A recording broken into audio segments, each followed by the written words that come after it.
Hi hello friends, പത്രമാറ്റ് സീരിയലിലെ മറ്റൊരു സ്റ്റോറിയിലേക്ക് എല്ലാ കൂട്ടുകാർക്കും സ്വാഗതം. അങ്ങനെ അനി എല്ലാ സത്യങ്ങളും മുത്തശ്ശനോട് തുറന്നു പറയുകയാണ്. അന്ന് പാലിൽ വിഷം കലർത്തിയത് മറ്റാരുമല്ല, അനാമികയും അവളുടെ അമ്മയും കൂടിയിട്ടാണ്. എന്നുവെച്ചാൽ പാല് തണുക്കാനായിട്ട് മാറ്റിവെച്ച് ഏട്ടത്തി പുറത്തേക്ക് ഇറങ്ങിയ സമയത്ത് അനാമികയും അവളുടെ അമ്മയും കൂടെ ചെയ്ത പണിയാണിത്. അവരാണ് ആ പാലിൽ വിഷം കലർത്തി വെച്ചത്. അന്ന് നവ്യേട്ടത്തിയുടെ ഭാഗ്യം കൊണ്ട് അന്ന് അത് വല്യമ്മ എടുത്ത് കുടിക്കുകയായിരുന്നു. ഇല്ലെങ്കിൽ നവ്യേട്ടത്തിയും കുഞ്ഞും ഇന്നിപ്പോൾ ഇവിടെ ഉണ്ടാവുമെന്ന് പോലും അറിയില്ലായിരുന്നു എന്നുള്ള സത്യങ്ങളൊക്കെ നമ്മുടെ അനി തുറന്ന് പറയുന്നുണ്ട്. ഇത് കേൾക്കുമ്പോൾ തന്നെ മുത്തശ്ശന് ദേഷ്യം വരുന്നുണ്ട്. എന്താ മോനെ നീ പറയുന്നേ എന്നൊക്കെ ചോദിച്ചുകൊണ്ട് തന്നെ ഇരുന്നിടത്തുനിന്ന് എഴുന്നേറ്റ് നിൽക്കുകയാണ് മുത്തശ്ശൻ. ഇതൊക്കെ കേട്ട് ഞെട്ടി നിൽക്കുകയാണ് കേട്ടോ മുത്തശ്ശിയും. അങ്ങനെ രണ്ടുപേരും ആകെ ഷോക്കായി നിൽക്കുകയാണ്. മുത്തശ്ശി ചോദിക്കുന്നുണ്ട്, എന്തൊക്കെയാ മോനെ നീ പറയുന്നതെന്ന്. അപ്പോഴേക്കും അനി പറയുകയാണ്, മുത്തശ്ശി ഞാൻ പറഞ്ഞതൊക്കെ സത്യമാണ്. ഇത് കേട്ടപ്പോൾ തന്നെ ദേഷ്യത്തോടെ മുത്തശ്ശൻ അനിയോട് പറയുന്നുണ്ട്, എന്താടാ നീ ഇപ്പോൾ പറഞ്ഞത്? മുത്തശ്ശ, ഞാൻ പറഞ്ഞത് സത്യമാണ് മുത്തശ്ശ. അനി എല്ലാ സത്യങ്ങളും തുറന്നു പറഞ്ഞെങ്കിലും മുത്തശ്ശൻ അതൊന്നും വിശ്വസിക്കാൻ കൂട്ടാക്കുന്നില്ല. മുത്തശ്ശൻ എന്നിട്ട് മുത്തശ്ശിയോട് പറയുന്നുണ്ട്, വസുന്ധരെ, എന്താ ഞാൻ ഇവനെ ചെയ്യേണ്ടത്? ഇവന്റെ കാരണം അടിച്ച് പൊട്ടിക്കാനാണ് എനിക്ക് തോന്നുന്നത്. അനാമിക മോളെ ഈ വീട്ടിൽ നിന്ന് ഒഴിവാക്കാനായിട്ട് അവൻ പുതിയ അടവുമായിട്ട് വന്നിരിക്കുക. അപ്പോഴേക്കും മുത്തശ്ശി അനിയോട് പറയുന്നുണ്ട്, എന്താ മോനെ നീ എന്തുവാടാ ഈ പറയുന്നത്? അനാമിയെക്കുറിച്ചും അവളുടെ വീട്ടുകാരെക്കുറിച്ചും നമുക്കറിയാത്ത കാര്യമൊന്നും അല്ലല്ലോ. എന്നാലും ഇപ്പോൾ ഈ കാര്യങ്ങളൊക്കെ സത്യമാണോ അല്ലയോ എന്നുള്ളത് ഞങ്ങൾ എങ്ങനെ വിശ്വസിക്കാനാണ് മോനെ എന്നൊക്കെ ഇങ്ങനെ ചോദിക്കുകയാണ്. അപ്പം അനി പറയുന്നുണ്ട്, മുത്തശ്ശി ഞാൻ പറഞ്ഞത് സത്യമാണ് മുത്തശ്ശി. അപ്പോഴേക്കും മുത്തശ്ശൻ ചോദിക്കുന്നുണ്ട്, എന്ത് സത്യമാടാ? ഒരാളെ കൊല്ലാൻ നോക്കിയ കാര്യമാണോ നീ ഇത്ര എളുപ്പത്തിൽ നിസ്സാരമായിട്ട് വന്ന് പറയുന്നത്? അനി, നിനക്ക് അനാമിക മോളെ ഇഷ്ടമല്ലെന്നുള്ളത് ഞങ്ങൾക്കറിയാം എന്ന് പറഞ്ഞിട്ട് ആ കുട്ടിയെയും അവളുടെ വീട്ടുകാരെയും കുറിച്ച് ഇത്രയും മോശമായിട്ട് പറയാൻ പാടില്ല. നിന്റെ ഭാഗം ന്യായീകരിക്കാൻ വേണ്ടിയിട്ട് മറ്റുള്ളവരെ കരുവാക്കുന്നത് ശരിയല്ല എന്നുള്ള രീതിയിൽ തന്നെ മുത്തശ്ശൻ പറയുന്നുണ്ട് കേട്ടോ. അപ്പോഴേക്കും അനി പറയുന്നുണ്ട്, അല്ലെങ്കിലും ഞാൻ പറഞ്ഞാൽ നിങ്ങളത് വിശ്വസിക്കില്ല എന്നുള്ളത് എനിക്കറിയാം. അതുകൊണ്ട് ഞാനിവിടെ വല്യമ്മയും ഏട്ടത്തെയും വിളിച്ചോണ്ട് വരാം. അവരെന്തായാലും നിങ്ങളോട് കള്ളമൊന്നും പറയില്ലല്ലോ. അവർ പറയുന്ന കേൾക്കുമ്പോഴെങ്കിലും നിങ്ങൾക്ക് വിശ്വാസമാകുമല്ലോ എന്നുള്ള രീതിയിൽ അനി പറയുന്നുണ്ട്. സത്യങ്ങളൊക്കെ അവർക്കറിയാം. വല്യമ്മ ഇതൊക്കെ തിരിച്ചറിഞ്ഞതോടുകൂടി തന്നെയാണ് അനാമികയെ വെറുത്തു തുടങ്ങിയതും. അവളൊരു ഫ്രോഡാ മുത്തശ്ശ, ഇനിയെങ്കിലും അവളെ ഒന്ന് മനസ്സിലാക്കുക. അവളെ പോലെ ഒരുത്തിയെ തലേ ചുമന്ന് നടക്കാൻ എനിക്കിനി പറ്റത്തില്ല മുത്തശ്ശ. അവള് പല പയ്യന്മാരോടൊപ്പം കറങ്ങി നടക്കുന്നുണ്ട്. അവള് പല സ്ഥലത്തും പല പയ്യന്മാരുടെ കൂടെയും പറ്റിച്ചേർന്നിരുന്ന് കൊഞ്ചു കഴിയുന്ന ഫോട്ടോസും വീഡിയോസും ഒക്കെ എൻ്റെ കയ്യിലുണ്ട്. പക്ഷെ അതൊന്നും ഞാൻ ഇവിടെ ആരെയും കാണിച്ച് ആഹ്ലാദിക്കുകയൊന്നും ചെയ്യുന്നില്ല. അവൾക്ക് ഒരവസരം കിട്ടിയപ്പോഴേക്കും അവളത് മുതലാക്കുകയും ചെയ്തു. ഇവിടെ നന്ദുവിന്റെ ഭാഗത്ത് ഒരു തെറ്റുമില്ല മുത്തശ്ശ. അന്ന് ആ പ്രത്യേക സാഹചര്യത്തിൽ പെട്ടെന്ന് നന്ദുവിനെ കണ്ട സന്തോഷത്തിൽ ഞാൻ അവളെ അറിയാണ്ട് അവളെ ചേർത്ത് പിടിച്ചതാണ്. അത് വേറൊന്നും ഉദ്ദേശിച്ചുകൊണ്ടായിരുന്നില്ല മുത്തശ്ശ. അന്ന് മാനസികമായിട്ട് ഞാൻ ഒരുപാട് വിഷമിച്ചിരിക്കുകയായിരുന്നു. അന്നത്തെ ആ ഒരു വിഷമത്തിൽ ഞാൻ അങ്ങനെ ചെയ്തു പോയതാണ്. അല്ലാതെ മറ്റൊരർത്ഥത്തിലും ഞാൻ നന്ദുവിനെ കയറി പിടിച്ചിട്ടില്ല. മുത്തശ്ശൻ കരുതുന്ന പോലെ നന്ദുവിനെ ഞാൻ ഒരിക്കലും ആ കണ്ണുകൊണ്ട് കണ്ടിട്ടുമില്ല. നന്ദു നല്ല ബോൾഡായ കുട്ടിയാണ്. അന്ന് അങ്ങനെ ഒരു സംഭവം നടക്കുമെന്ന് അവൾ ഒട്ടും പ്രതീക്ഷിച്ചതുമില്ലായിരുന്നു. പെട്ടെന്ന് തന്നെ അവൾ എന്നെ തട്ടി മാറ്റുകയും ചെയ്തു. അതിന്റെ പേരിൽ അവൾ എന്നെ കുറെ ഉപദേശിക്കുകയും ചെയ്തു ആ മുത്തശ്ശ. നല്ലതും ചീത്തയും തിരിച്ചറിയാനുള്ള തിരിച്ചറിവൊക്കെ അവക്കുണ്ട് മുത്തശ്ശ. മുത്തശ്ശനും മുത്തശ്ശിയും എന്തായാലും ഇനിയെങ്കിലും അനാമികയും അവളുടെ വീട്ടുകാരെയും കുറിച്ചുള്ള സ്വഭാവങ്ങളൊക്കെ മനസ്സിലാക്കണം. അതുമാത്രമേ എനിക്ക് പറയാനുള്ളൂ എന്നൊക്കെ ഇങ്ങനെ പറയുകയാണ് കേട്ടോ അനി.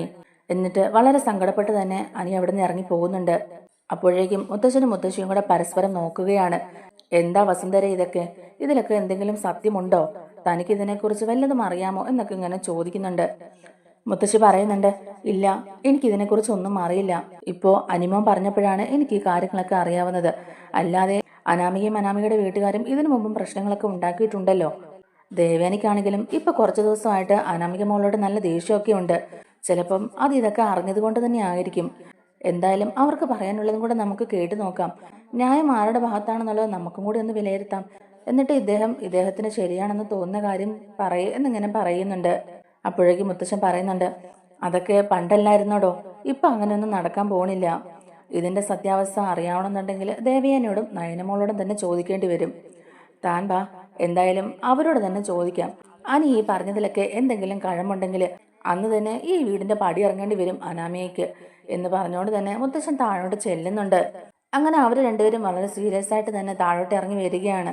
അങ്ങനെ ദേവയാനിയും നയനയും കൂടെ സോഫയിൽ ഇങ്ങനെ ഇരുന്ന് വർത്താനം പറഞ്ഞുകൊണ്ടിരിക്കുന്ന ആ സമയത്ത് തന്നെയാണ് കേട്ടോ മുത്തശ്ശനും മുത്തശ്ശിയും അങ്ങോട്ടേക്ക് ഇറങ്ങി വരുന്നത്.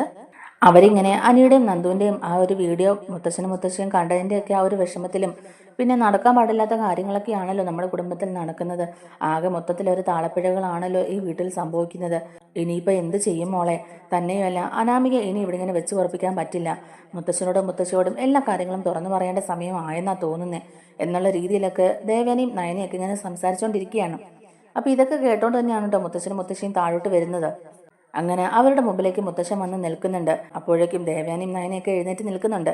മുത്തശ്ശൻ ചോദിക്കുന്നുണ്ട്, അല്ല അമ്മായിയമ്മയും മരുമോളും നല്ല സംസാരത്തിലാണല്ലോ. ദേവയാനി പറയുന്നുണ്ട്, അത് പിന്നെ അച്ഛ വെറുതെ ഞങ്ങളിങ്ങനെ സംസാരിച്ചിരിക്കുകയായിരുന്നു. എന്താ അച്ഛാ, അച്ഛനും അമ്മയ്ക്കും എന്തെങ്കിലും പറയാനുണ്ടോ എന്നൊക്കെ ഇങ്ങനെ ചോദിക്കുന്നുണ്ട് ദേവയാനി. അതെ, എനിക്ക് ചില കാര്യങ്ങൾ നിങ്ങളോട് രണ്ടുപേരോടും ചോദിക്കാനുണ്ട് എന്നിങ്ങനെ മുത്തശ്ശൻ പറയുന്നുണ്ട്. ഞാൻ ചോദിക്കാൻ പോകുന്നത് എന്താണെന്നുള്ളതൊക്കെ നിങ്ങൾക്കറിയാം, പക്ഷേ എനിക്ക് അതിൽ സത്യസന്ധമായ ഉത്തരവാണ് വേണ്ടതെന്നിങ്ങനെ മുത്തശ്ശൻ പറയുന്നുണ്ട്. ദേവാനെ ചോദിക്കുന്നുണ്ട്, എന്താ അച്ഛാ? മുത്തശ്ശൻ പറയുന്നുണ്ട്, ഞാൻ ചോദിക്കും, അതിന് വ്യക്തമായ ഉത്തരം മാത്രം തന്നാ മതി. വ്യക്തമായ ഉത്തരം എന്ന് വെച്ചാൽ സത്യം മാത്രമേ പറയാവുള്ളൂ. ഈ വീട്ടിൽ ആർക്ക് ഗുണം ചെയ്യുന്നതാണെങ്കിലും ദോഷം ചെയ്യുന്നതാണെങ്കിലും കുഴപ്പമില്ല. ഉള്ള കാര്യം ഉള്ളതുപോലെ തന്നെ പറയണം എന്നാ ഞാൻ പറഞ്ഞെന്നൊക്കെ പറയുകയാണ് കേട്ടോ.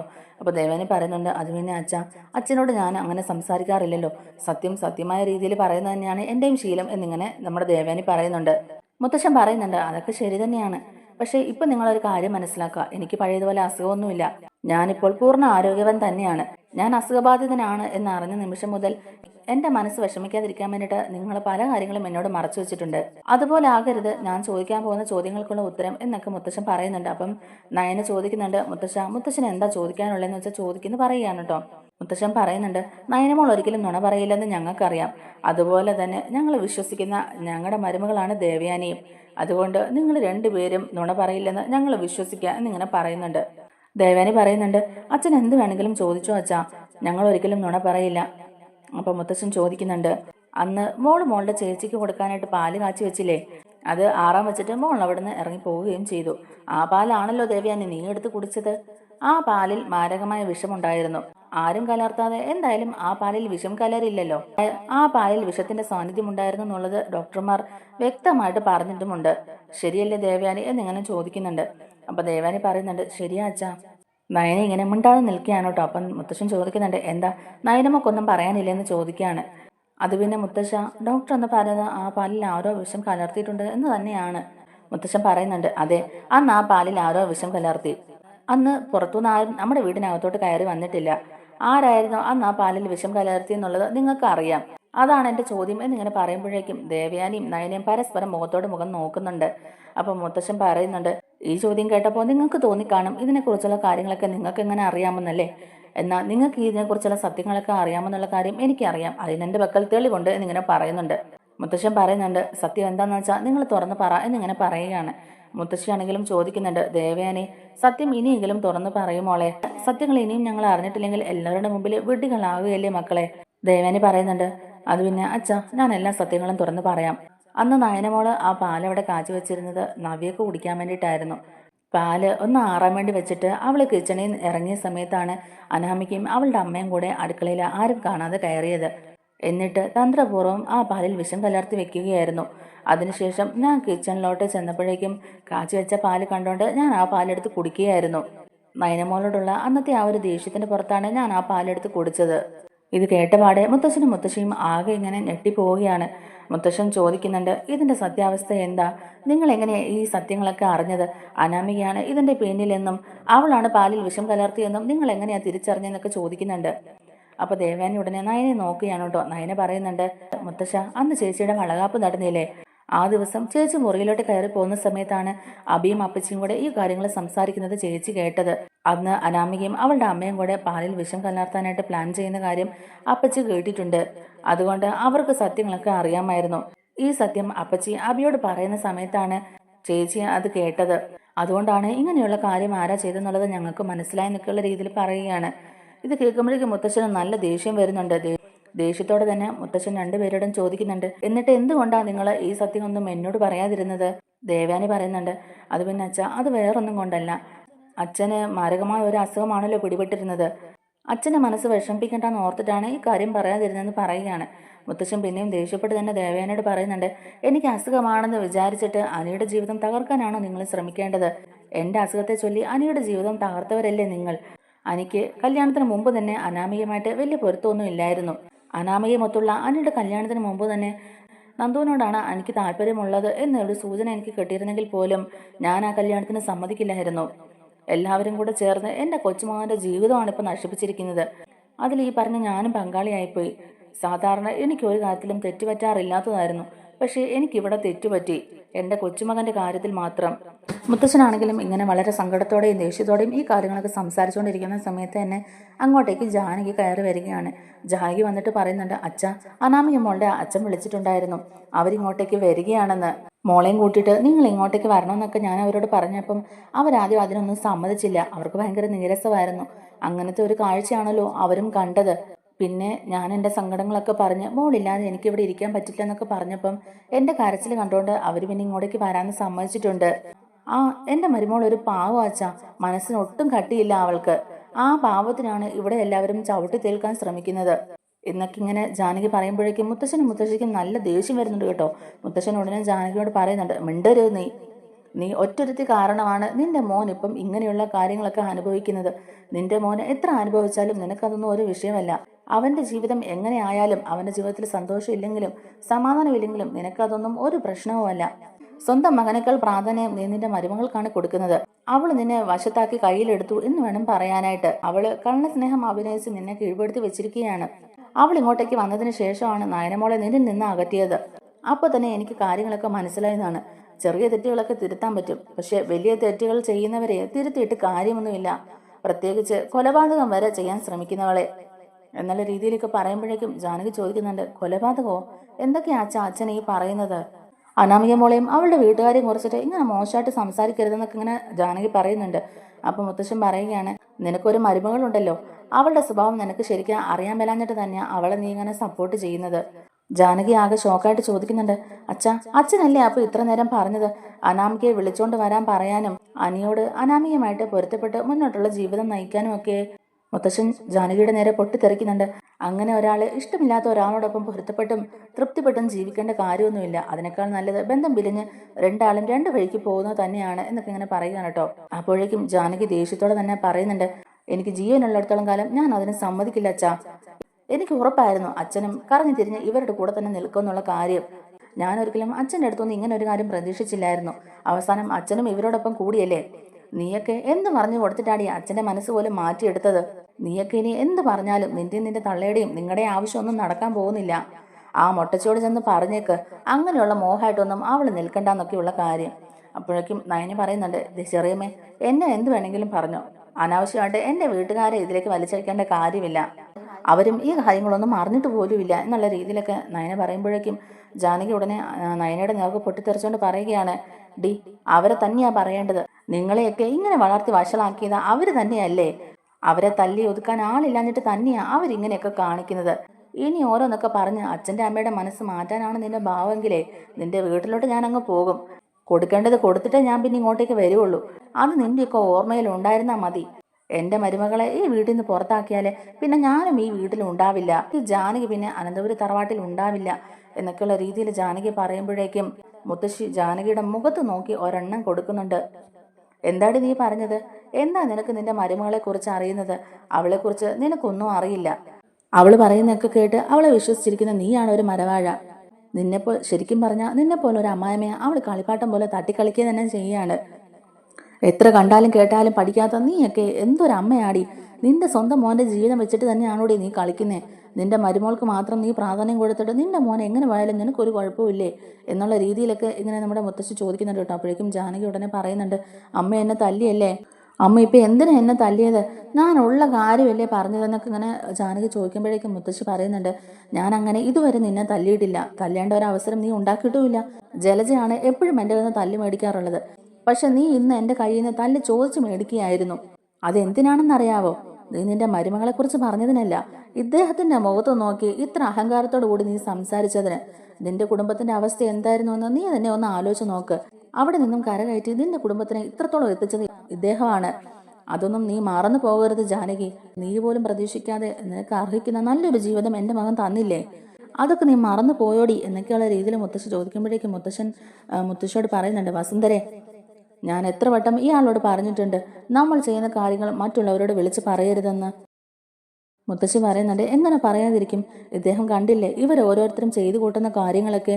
ഇദ്ദേഹത്തിന് യാതൊരു വിലയും ഇവർ തരുന്നില്ലല്ലോ. ഇദ്ദേഹത്തിനോട് ഇങ്ങനെ തട്ടിക്കയറി സംസാരിക്കുന്നത് എനിക്ക് കണ്ടു നിൽക്കാൻ പറ്റില്ല എന്നിങ്ങനെ പറയുമ്പോഴേക്കും മുത്തശ്ശൻ പറയുന്നുണ്ട്, യാതൊരു വിലയും തന്നില്ലെങ്കിലും കുഴപ്പമില്ല വസുന്ധരെ, അങ്ങനെ അവർ ജീവിച്ച് പൊക്കോട്ടെ.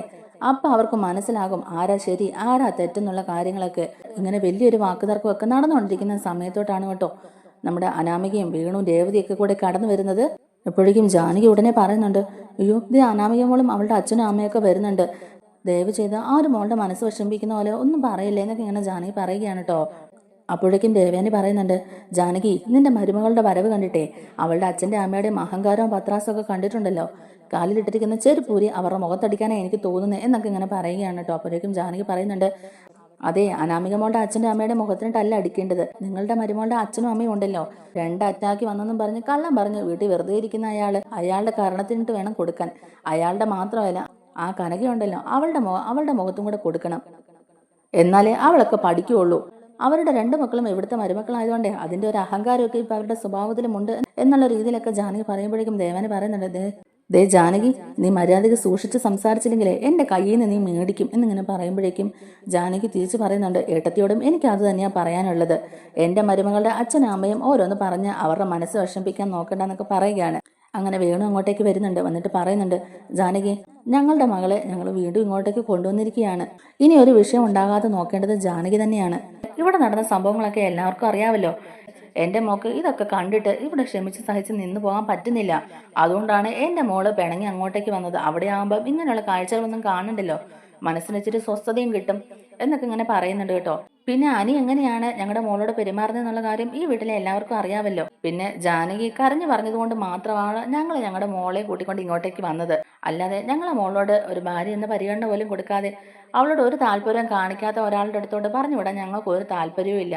ജാനകി ഉടനെ വേണുവിനോട് പറയുന്നുണ്ട്, ഈ പ്രാവശ്യത്തേക്കും കൂടി ക്ഷമിക്കണം, ഞാൻ എൻ്റെ മകനെ പറഞ്ഞ് മനസ്സിലാക്കിച്ചോളാം, അവൻ്റെ ഭാഗത്തുനിന്ന് ഇനി അങ്ങനെയുള്ള തെറ്റൊന്നും സംഭവിക്കില്ല എന്നൊക്കെ ഇങ്ങനെ പറയുകയാണ്. അപ്പോഴേക്കും വേണു പറയുന്നുണ്ട്, എന്ത് പറഞ്ഞിട്ട് എന്താ ജാനകി കാര്യം, അവൻ്റെ മനസ്സിൽ ഇപ്പോഴും ആ നന്ദു തന്നെയാണ്, ആ നശിച്ചവളാണ് അവൻ്റെ മനസ്സിലുള്ളത്, പിന്നെ എൻ്റെ മോക്ക് അവൻ്റെ മനസ്സിൽ എന്ത് സ്ഥാനമാണ് ഉള്ളത്, അതുകൊണ്ടൊക്കെ തന്നെയല്ലേ എൻ്റെ മോള് അവനുമായിട്ട് ഒത്തുപോകാത്തത്, അല്ലാതെ എൻ്റെ മോളുടെ ഭാഗത്തുനിന്ന് വേറെ തെറ്റൊന്നും സംഭവിച്ചിട്ടില്ലല്ലോ എന്നൊക്കെയുള്ള രീതിയിൽ ഇങ്ങനെ പറയുമ്പോഴേക്കും ഇത് കേൾക്കുന്ന നയനക്കാണെങ്കിലും നല്ല ദേഷ്യം വരികയാണ് കേട്ടോ. നയന പറയുന്നുണ്ട്, അന്ന് അങ്ങനെ ചെയ്തത് അനിയുടെ ഭാഗത്ത് തെറ്റ് തന്നെയാണ്, നന്ദു അവിടെ ഒരു തെറ്റും ചെയ്തിട്ടില്ല എന്നൊക്കെ പറഞ്ഞ് ന്യായീകരിക്കാൻ ശ്രമിക്കുമ്പോഴേക്കും വേണു പറയുന്നുണ്ട്, ആരൊക്കെ ദേഷ്യപ്പെട്ടാലും ഇതിന്റെ പേരിൽ എന്ത് ന്യായീകരണം ഉണ്ടാക്കിയാലും അതൊന്നും ഇവിടെ വില പോവില്ല. ആ വീഡിയോ നിങ്ങളെല്ലാവരും കണ്ടു കാണുമല്ലോ, പക്ഷേ അത് കാണുമ്പോൾ ലജ്ജ തോന്നുകയാ, അതും ഒരു പബ്ലിക് പ്ലേസിൽ, അതും ക്ഷേത്രത്തിന് മുമ്പിൽ വെച്ചിട്ട്. പാവം എൻ്റെ മോള് ഇതൊക്കെ കണ്ട് എങ്ങനെ അവള് സഹിക്കും, നിങ്ങൾ തന്നെ പറയാന്നൊക്കെ പറയുമ്പോഴേക്കും ഉണ്ടല്ലോ മുത്തശ്ശൻ ദേഷ്യപ്പെട്ട് പറയുന്നുണ്ട്, നിർത്തടോ മതി തൻ്റെ അഭ്യാസം എന്നൊക്കെ ഇങ്ങനെ പറയുകയാണ് കേട്ടോ. അപ്പോഴേക്കും വേണു ചോദിക്കുന്നുണ്ട്, എന്ത് അഭ്യാസമോ, അല്ല മൂർത്തി സാർ എന്തായി പറഞ്ഞു വരുന്നതൊക്കെ ഇങ്ങനെ വേണു ചോദിക്കുന്നുണ്ട്. മുത്തശ്ശൻ പറയുന്നുണ്ട്, സകല കൊള്ളരുതായ്മകളും കാണിച്ചതും പോരാ എന്നിട്ട് ഇവിടെ വന്ന് കിടന്ന് പ്രസംഗിക്കുന്നോ, തന്നെയൊക്കെ ജയിലിൽ കയറ്റാൻ എന്തൊക്കെ മാർഗങ്ങളാണോ ഉള്ളത്, അനന്തപുരിക്കാരെ താൻ കബളിപ്പിക്കുകയല്ലായിരുന്നോ ചെയ്തത്, സ്വത്തുണ്ട് ആനയുണ്ട് തേങ്ങയുണ്ടെന്നൊക്കെ പറഞ്ഞിട്ട് ഇന്നിപ്പൊ താൻ ഒന്നുമില്ലാത്ത വട്ടപൂജയല്ലേ, താനും തന്റെ മോളും കൂടെ ഒക്കെ എന്തൊക്കെ പ്രശ്നങ്ങളാ ഈ അനന്തപുരി തറവാട്ടിൽ ഉണ്ടാക്കിയെന്നൊക്കെ ഓർമ്മയുണ്ടല്ലോ, ഒന്നും താൻ മറന്നിട്ടില്ലല്ലോ എന്നൊക്കെ ഇങ്ങനെ പറയുമ്പോഴേക്കും വേണു ഉടനെ ഒന്ന് പരുങ്ങുന്നുണ്ട്. എന്നിട്ട് പറയുന്നുണ്ട്, അത് പിന്നെ മൂർത്തി സാറ് ഞാൻ പറഞ്ഞല്ലോ എൻ്റെ ബിസിനസ്സിന് ഒരു ഇടിവ് പറ്റി, അതിൻ്റെ ഇടയ്ക്ക് എൻ്റെ അക്കൗണ്ട്സ് ഒക്കെ ഫ്രീസ് ചെയ്ത് വെച്ചിരിക്കുകയാണ്, ഇല്ലായിരുന്നെങ്കിൽ എനിക്ക് പണത്തിന് യാതൊരു ബുദ്ധിമുട്ടും ഉണ്ടാവില്ലായിരുന്നു, കേസ് നടന്നുകൊണ്ടിരിക്കുകയാണല്ലോ എന്നൊക്കെ ഇങ്ങനെ പറയുമ്പോഴേക്കും മുത്തശ്ശൻ പറയുന്നുണ്ട്, മതി നിർത്തടോ, താൻ ഇനി ഒന്നും പറയേണ്ട ആവശ്യമില്ല, തന്നെക്കുറിച്ചും തൻ്റെ കുടുംബത്തിലുള്ളവരെ കുറിച്ചും ഒക്കെ ഞാൻ നല്ല രീതിക്ക് അന്വേഷിച്ചിട്ടുണ്ട്, എല്ലാ കാര്യങ്ങളും എനിക്ക് മനസ്സിലായി, താൻ ഇനി ഒന്നും പറയണ്ട, പുതിയ കഥകൾ ഓരോന്നും മെനഞ്ഞെടുത്ത് പറയാൻ ശ്രമിക്കേണ്ടെന്നാണ് ഞാൻ പറഞ്ഞത്, ഞാൻ നല്ല രീതിക്ക് തന്നെ തന്നെക്കുറിച്ച് ഒരു അന്വേഷണം നടത്തി, എല്ലാ കാര്യങ്ങളും എനിക്ക് മനസ്സിലായി, താൻ മാത്രമല്ല തൻ്റെ ഈ ഭാര്യ മോളും എല്ലാവരും പക്ക ഫ്രോഡാന്നുള്ളത് എനിക്ക് മനസ്സിലായി കഴിഞ്ഞു, നിന്റെ ഈ മകളുണ്ടല്ലോ ഇവള് ചെയ്ത തെറ്റ് എനിക്കത് ഒരിക്കലും പുറക്കാൻ പറ്റാത്ത തെറ്റാണ്, അതിന് നിങ്ങളെപ്പോലുള്ള ഒരു അച്ഛനും അമ്മയും കൂടി നിന്നല്ലോ എന്ന് ഓർക്കുമ്പോഴാണ് എനിക്ക് ആകെ നാണക്കേടായിട്ട് തോന്നുന്നത്, ഒരു കൊലപാതകം വരെ ചെയ്യാനായിട്ട് പ്രോത്സാഹിപ്പിക്കുന്ന തന്തയും തള്ളയുവാ നിങ്ങൾ, എന്തൊരു സ്ത്രീയാ നിങ്ങൾ, മോള് എന്തെങ്കിലും തെറ്റ് ചെയ്തിട്ടുണ്ടെങ്കിൽ അതിനെ തെറ്റ് തിരുത്തി പറഞ്ഞു മനസ്സിലാക്കി കൊടുക്കുക ചെയ്യേണ്ടത്, അല്ലാതെ മോള് ചെയ്യുന്ന തെറ്റുകൾക്കെല്ലാം സപ്പോർട്ട് ചെയ്ത് വളം വെച്ച് കൊടുക്കുകയല്ല ചെയ്യേണ്ടത്, അനാമിക നിങ്ങളുടെ സ്വന്തം മോള് തന്നെയല്ലേ, അതുപോലെ തന്നെയല്ലേ ബാക്കിയുള്ളവർക്കും, എന്നിട്ട് പോലും ഒരു കുഞ്ഞിനെ ഇല്ലാതാക്കാൻ നോക്കിയില്ലേ നിങ്ങള്, കഷ്ടം, തൻ്റെ മുഖത്ത് നോക്കി കാർക്കിച്ച് തുപ്പാനാടോ തോന്നുന്നത് എനിക്ക് ഇങ്ങനെ പറയുകയാണ്. അപ്പോഴേക്കും അനാമിക പറയുന്നുണ്ട്, മുത്തശ്ശ ഇവർ പറയുന്നതൊക്കെ നുണയാണ്, അങ്ങനെ ഒരു സംഭവം ഉണ്ടായിട്ടില്ല, ഇവരിതൊക്കെ ഇവരുടെ ഭാഗം ന്യായീകരിക്കാനായിട്ട് ഉണ്ടാക്കി പറയുന്നതൊക്കെ പറയുകയാണ് കേട്ടോ. അപ്പോഴേക്കും മുത്തശ്ശൻ അനാമികയുടെ നേർക്ക് വിരൽ ചൂണ്ടിയിട്ട് പറയുന്നുണ്ട്, ഒരക്ഷരം നീ മിണ്ടരുത്, സകല തെറ്റുകളും ചെയ്തിട്ടേ അതിനെ ന്യായീകരിക്കാൻ നോക്കിന്നോ, മതി നിർത്തടി, ഇനി ഒരക്ഷരം നീ മിണ്ടിപ്പോകരുത്, നീ എന്തൊക്കെ ചെയ്തു എന്നുള്ളതൊക്കെ എനിക്കെല്ലാം മനസ്സിലായി, എല്ലാ കാര്യങ്ങളും തെളിവുകളുടെ അടിസ്ഥാനത്തിൽ അറിഞ്ഞിട്ട് തന്നെയാണ് ഞാനിവിടെ നിൽക്കുന്നത് എന്നുള്ള രീതിയിൽ മുത്തശ്ശൻ പറയുമ്പോഴേക്കും വേണു ചോദിക്കുന്നുണ്ട്, എന്താ മൂർത്തി സാറേ അങ്ങനെ അങ്ങ് പറഞ്ഞു വരട്ടാന്നാണോ സാർ ഉദ്ദേശിക്കുന്നത്? ഞങ്ങളുടെ മോള് അങ്ങനെ ഒരു പ്രവൃത്തി ചെയ്തിട്ടില്ല. എൻ്റെ മോൾ ഒരിക്കലും പാലിൽ വിഷം കലർത്തിയിട്ടില്ല എന്നിങ്ങനെ വേണു പറയുമ്പോഴേക്കും മുത്തശ്ശൻ ചോദിക്കുന്നുണ്ട്, അതിന് തൻ്റെ മോളാണ് പാലിൽ വിഷം കലർത്തിയെന്ന് ഞാൻ പറഞ്ഞില്ലല്ലോ. പാലിൽ വിഷം കലർത്തിയ കാര്യമല്ലല്ലോ ഞാനിവിടെ പറയാൻ വന്നതെന്നൊക്കെയുള്ള രീതിയിൽ മുത്തശ്ശൻ ചോദിക്കുന്നുണ്ട്. പാലിൽ വിഷം കലർത്തിയ കാര്യമാണ് ഞാനിവിടെ പറയാൻ പോകുന്നതെന്നുള്ളത് നിങ്ങൾക്ക് എങ്ങനെ മനസ്സിലായി എന്നിങ്ങനെ ചോദിക്കുകയാണ് വേണുവിൻ്റെ അടുത്ത്. അപ്പോഴേക്കും വേണു ആകെ പാതറി പോവുകയാണ്. വേണു പറയുന്നുണ്ട്, അത് പിന്നെ മൂർത്തി സാറേ, ഇവര് പലതവണ എൻ്റെ മോളെക്കുറിച്ച് അങ്ങനെ പറഞ്ഞിട്ടുണ്ട്. ഞാൻ കരുതി അതായിരിക്കും പറഞ്ഞതെന്ന്. അപ്പോഴേക്കും മുത്തശ്ശൻ പറയുന്നുണ്ട്, തനിക്കറിയാം സത്യം എന്താണെന്നുള്ളത്. തൻ്റെ മോളെ കൊണ്ട് താൻ തന്നെയല്ലേ ഇതൊക്കെ ചെയ്യിപ്പിച്ചത്. വ്യക്തമായ തെളിവിൻ്റെ അടിസ്ഥാനത്തിലാണ് തന്നോട് ഞാൻ ഇതൊക്കെ പറയുന്നത്. തനിക്കോ തൻ്റെ മോക്കോ ഒരു നിമിഷം പോലും ഇവിടെ നിൽക്കാനുള്ള അർഹതയില്ലാന്ന്. അപ്പോഴേക്കും രേവതിയാണെങ്കിലും പറയുന്നുണ്ട്, മൂർത്തി സാറേ, അങ്ങനെ ഞങ്ങളെ അങ്ങനെ ഒഴിവാക്കി വിടാനൊന്നും നോക്കണ്ട. എൻ്റെ മോളുടെ ജീവിതം ഇല്ലാതാക്കിയിട്ട് നിങ്ങളങ്ങനെ സുഖിച്ച് ജീവിക്കുകയൊന്നും വേണ്ട. അപ്പോഴേക്കും മുത്തശ്ശൻ പറയുന്നുണ്ട്, അതെനിക്ക് മനസ്സിലായി. നിങ്ങൾക്ക് കിട്ടേണ്ടത് കിട്ടിയാലേ നിങ്ങൾ അടങ്ങുള്ളൂ എന്നൊക്കെ എനിക്ക് മനസ്സിലായി. നിങ്ങൾക്ക് കിട്ടാനുള്ളതൊക്കെ നേടിയെടുക്കാനായിട്ടാണല്ലോ ഇങ്ങനെയുള്ള കളികളൊക്കെ ചെയ്തത്. എന്നാ കേട്ടോ, നിങ്ങൾക്കോ നിങ്ങളുടെ മകൾക്കോ ഒരു ചില്ലി കാശ് പോലും ഞാൻ ഇതിന്റെ പേരിൽ തരാൻ പോകുന്നില്ല. അധ്വാനിച്ചുണ്ടാക്കിയത് കൈപ്പറ്റാനുള്ള അർഹത നിങ്ങൾക്കില്ല. അതുകൊണ്ട് ആ കാര്യം സ്വപ്നത്തിൽ പോലും നിങ്ങൾ വിചാരിക്കേണ്ട എന്നൊക്കെ പറയുന്നുണ്ട്. അപ്പോഴേക്കും വേണു പറയുന്നുണ്ട്, ആഹാ അങ്ങനെയാണോ? എന്നാൽ ഞങ്ങളെ ഏതറ്റം വരെയും പോകും. ഞങ്ങളുടെ മോളുടെ ജീവിതം നശിപ്പിച്ചിട്ടേ അങ്ങനെ നിങ്ങൾ വലിയ ആളായിക്കൊണ്ട് നടക്കുമൊന്നും വേണ്ട. മുത്തശ്ശൻ പറയുന്നുണ്ട്, താൻ തൻ്റെ മകളെയും കൂട്ടി ഈ നിമിഷം തന്നെ ഇവിടുന്ന് പടി ഇറങ്ങിക്കോണം. ഇറങ്ങിപ്പോടോ. ഇനി എന്ത് വന്നാലും അത് ഞാൻ നോക്കിക്കോളാം. കേസായാലും വഴക്കായാലും ഒന്നും ഒരു പ്രശ്നമല്ല. എനിക്കെല്ലാം പുല്ലാടോ. കേസൊക്കെ അതിൻ്റെ നിയമവഴിക്ക് തന്നെ നടക്കും. എൻ്റെ കൊച്ചുമോൻ്റെ ജീവിതം ഇല്ലാതാക്കിയിട്ട് ഇവിടുന്നെല്ലാം അടിച്ചു മാറ്റിക്കൊണ്ട് പോകാന്നൊക്കെ ആയിരുന്നല്ലേ നിങ്ങളുടെയൊക്കെ മനസ്സിൽ. അതെന്തായാലും നടക്കാൻ പോകുന്നില്ല. തൻ്റെ മനസ്സിലുള്ള ആഗ്രഹം തൻ്റെ മനസ്സിൽ തന്നെ വെച്ചാൽ മതി. തൻ്റെ ഭാര്യയെ മകളെയൊക്കെ കൂട്ടിക്കൊണ്ട് ഈ നിമിഷം തന്നെ ഇവിടുന്ന് ഇറങ്ങിക്കോണം. ഇനി അനന്തപുരിയുടെ പടി പോലും ചവിട്ടി പോകരുത്. അതിനുള്ള ഒരു യോഗ്യത നിങ്ങൾക്കില്ല എന്നൊക്കെ പറഞ്ഞുകൊണ്ട് തന്നെ മുത്തശ്ശൻ അനാമികയും അവളുടെ അച്ഛനെയും അമ്മയൊക്കെ ആട്ടി ഇറക്കി വിടുകയാണ് അവിടുന്ന്. നിങ്ങളുടെ എല്ലാ കള്ളക്കളികളും പൊളിച്ച് നിങ്ങളെ മൂന്നിലും ജയിലിലാക്കുന്നു എന്ന് മുത്തശ്ശൻ അവരോട് പറയുന്നുണ്ട് കേട്ടോ. അങ്ങനെ അവർ മൂന്നുപേരും കൂടെ നെയ്തു കൂട്ടിയ സ്വപ്നങ്ങളും എല്ലാം ഫ്ലോപ്പായിട്ട് അവരാകെ വിഷമിച്ച് അവിടെ നിന്ന് ഇറങ്ങി പോവുകയാണ്. അപ്പോൾ നമ്മുടെ വീഡിയോ ഇഷ്ടമായിട്ടുണ്ടെങ്കിൽ ഒന്ന് ലൈക്ക് ചെയ്യണേ.